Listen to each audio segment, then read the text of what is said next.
मैत्रिणींनो, भाज्या खूप स्वस्त झालेल्या आहेत. गाजर 20ला अर्धा, तसेच वांगी काय थोडी कमी होती यावेळी बाजारात, कारण आता संक्रांतीनिमित्त वांगी थोडी वेळानेच येणार, काढलेली नसणार सर्वांनी.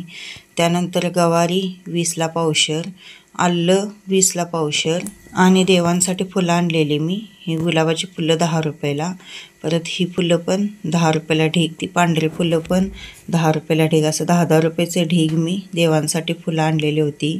तसेच ज्या काळ्या बीच्या शेंगा असतात बघा, देडक्याच्या, त्या पण आणलेल्या. आणि हे फ्लॉवर आहेत ते 20ला 3, मिरची 20ला पावशर.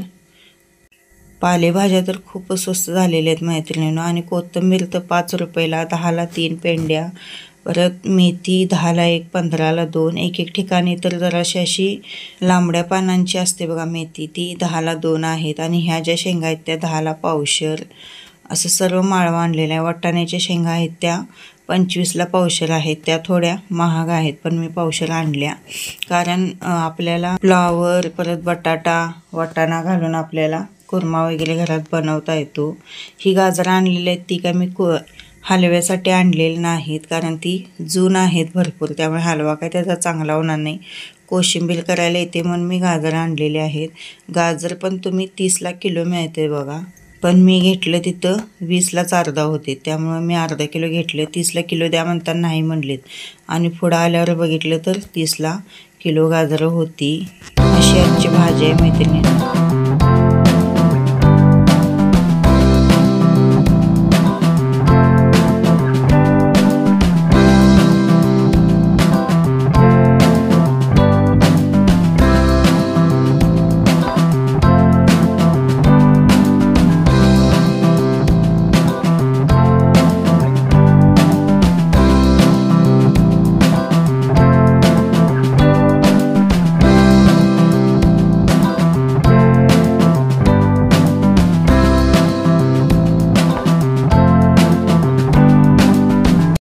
श्री स्वामी समर्थ मैत्रिणींनो, आजच्या व्हिडिओमध्ये तुमचे स्वागत आहे. आणि व्हिडिओची सुरुवात झालेली आहे. आजच्या व्हिडिओमध्ये मी माझी चपाती करण्याची पद्धत तुम्हाला थोडक्यात दाखवत आहे.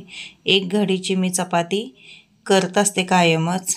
याच्या आधी पण भरपूर वेळा मी चपाती करण्याची माझी पद्धत दाखवलेली आहे, पण आता सध्या भरपूर आपल्याला नवीन काही जोडलेले आहेत, त्यांच्यासाठी मी ही चपाती करण्याची पद्धत दाखवत आहे.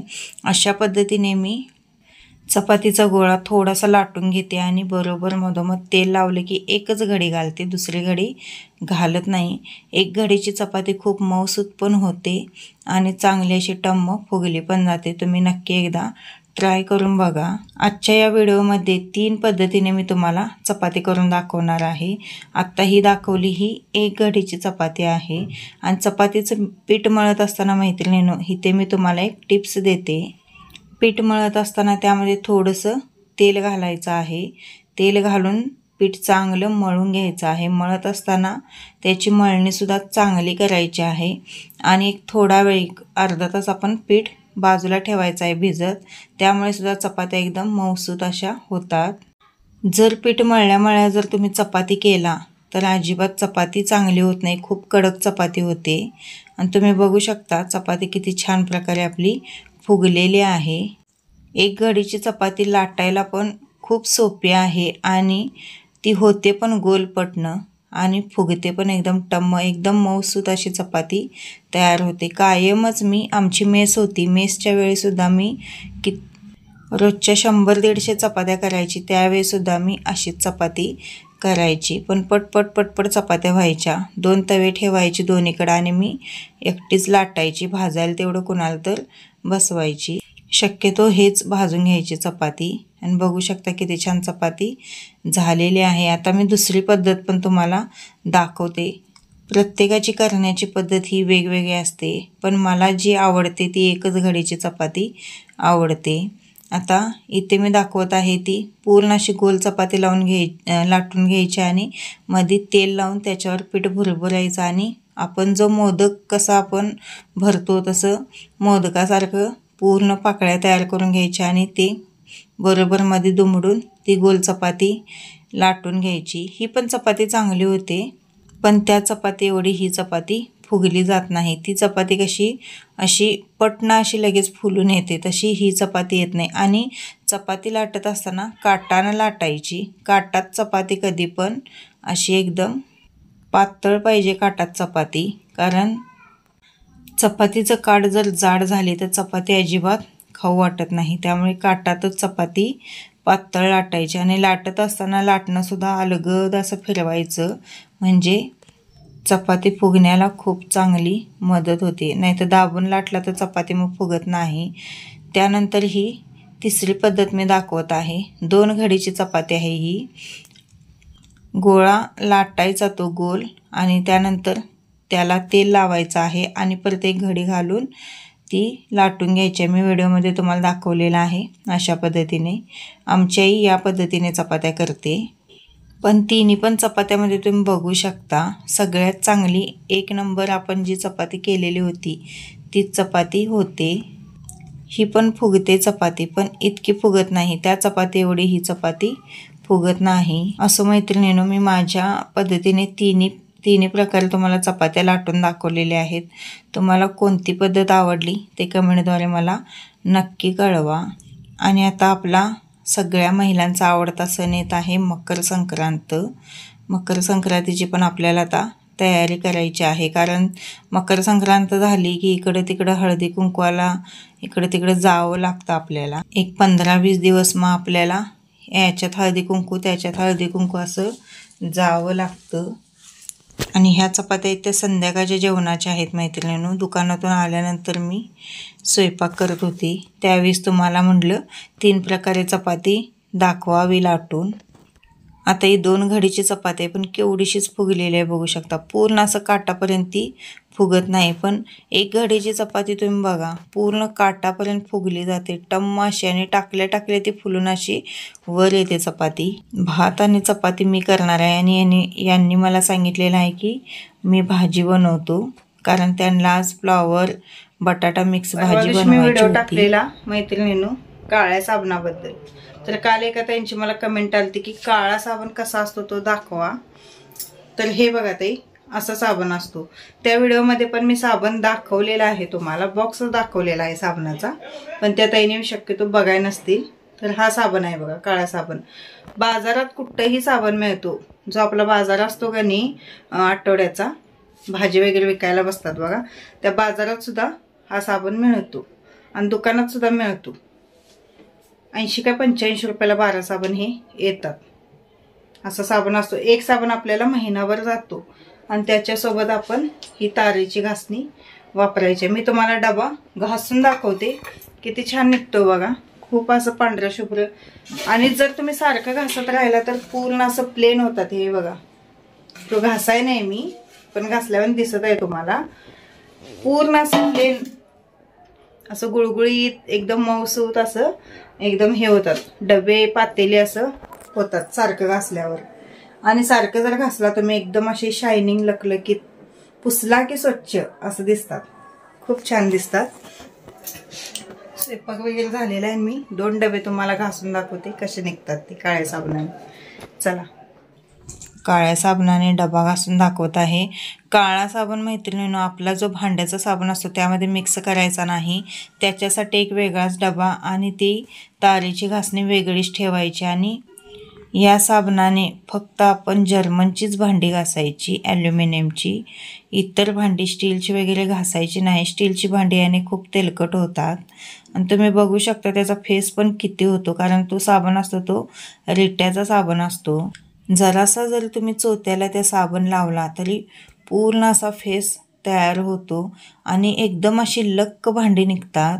आता मी हा डबा खूप दिवस झाले घासलेला नव्हता, तरीसुद्धा तुम्ही बघू शकता कसा डबा निघलेला. आणि मी एवढं पण असं जोर लावून घासलं नाही, वरच्यावरच घासून तुम्हाला दाखवलेला आहे, तरी पण किती छान डबा निघलेला आहे. अशी चांदीसारखी एकदम भांडे निघतात मैत्रिणींना. रोज जर तुम्ही वापरला रोजच्या भांड्याला तर नवीन भांडे आहेत की काय असं वाटतं.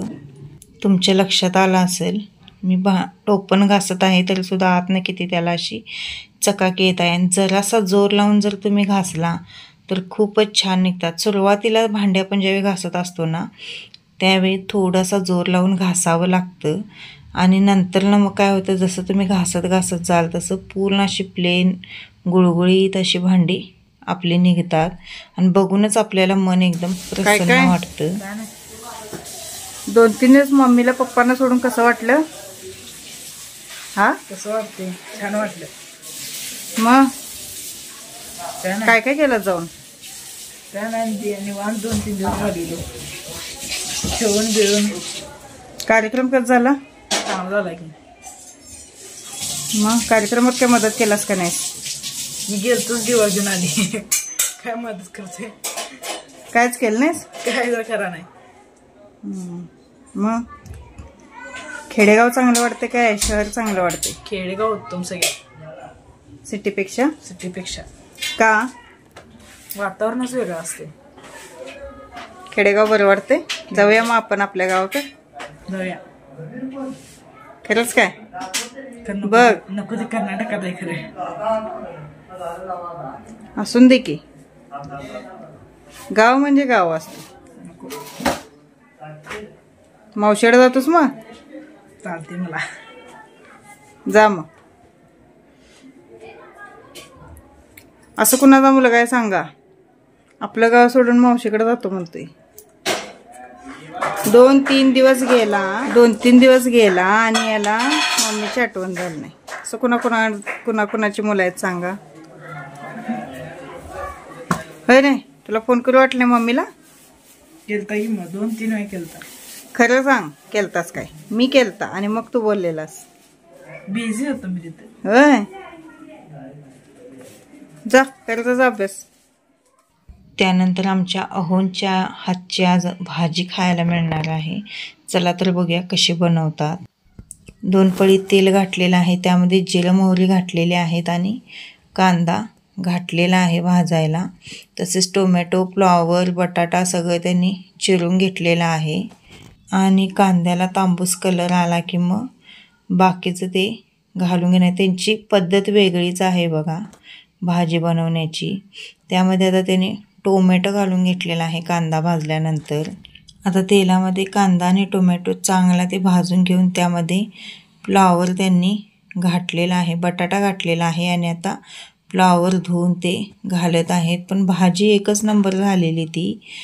आणि पाण्याचा वापर या भाजीमध्ये त्यांनी अजिबात केलेला नाही, त्यामुळे खूपच भाजीला टेस्ट छान आलेली.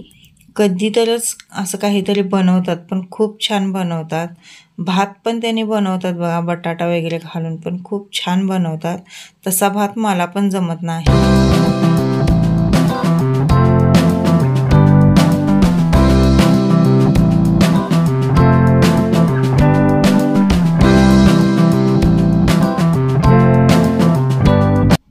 आणि ते शिजवून घेतलेल्या मैत्रिणीनं त्याने आणि आता वरनं तडका मारतायत त्या भाजीला.